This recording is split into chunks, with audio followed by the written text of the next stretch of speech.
समझ नहीं आ रहा था, क्योंकि जो मेरी अपलाइन है वो बहुत अच्छी खासी पढ़ी लिखी महिला, उनकी एजुकेशन के बारे में मैं क्या बताऊं, क्योंकि मुझे पता ही नहीं है कि वो डिग्रियां क्या होती है। उनको कहते हैं कि बीएड एमएड क्या क्या कर रखा है, यूटेड सीटेड पता नहीं क्या क्या बोलते रहते हैं वो।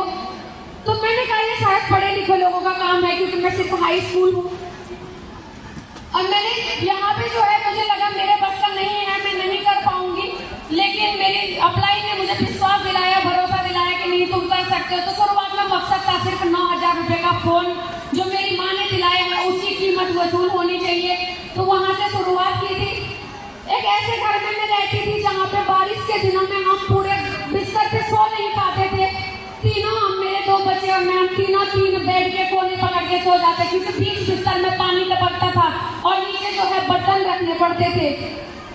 तो इस संघर्ष के साथ मैंने इस काम को शुरू किया और मैं धन्यवाद करती हूँ आज मैं टीसी सर का, जिन्होंने सही में महिला सशक्तिकरण के ऊपर काम किया है। सिर्फ बातें नहीं, अगर आज ये अभियान नहीं होता पता नहीं मैं इस दुनिया में होती नहीं होती, और होती भी तो पता नहीं कहाँ किस गुमनाम की जिंदगी जी रही होती।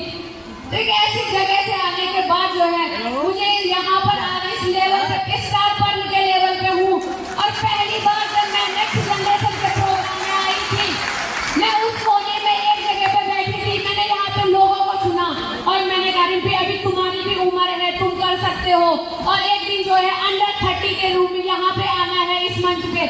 और आज जो है मैं सभी अपनी ग्रेट अपलाइनों को प्रणाम कर। मेरे साथ तो और चैलेंज था, मेरे घर में मेरी माँ नहीं है, तो मेरा एक छोटा बच्चा है 8 साल का, उसके घर को और परिवार को देखने के साथ मुझे कोई सिस्टम को करना था।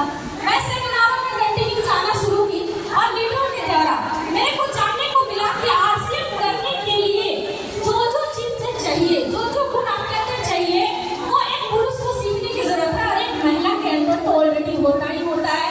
जैसे एक लीडर को विजनरी होना चाहिए, एक माँ से ज्यादा विजनरी कोई हो नहीं सकता। जब हमारा बच्चा गर्भ में होता है तभी वो कैसे बड़ा होगा, कैसे शादी होगी, कैसे क्या नौकरी करेगा, कैसे अपने पालेगा, हम ये सारी चीजें ड्रीम कर लेते हैं, विजुअलाइज कर लेते हैं।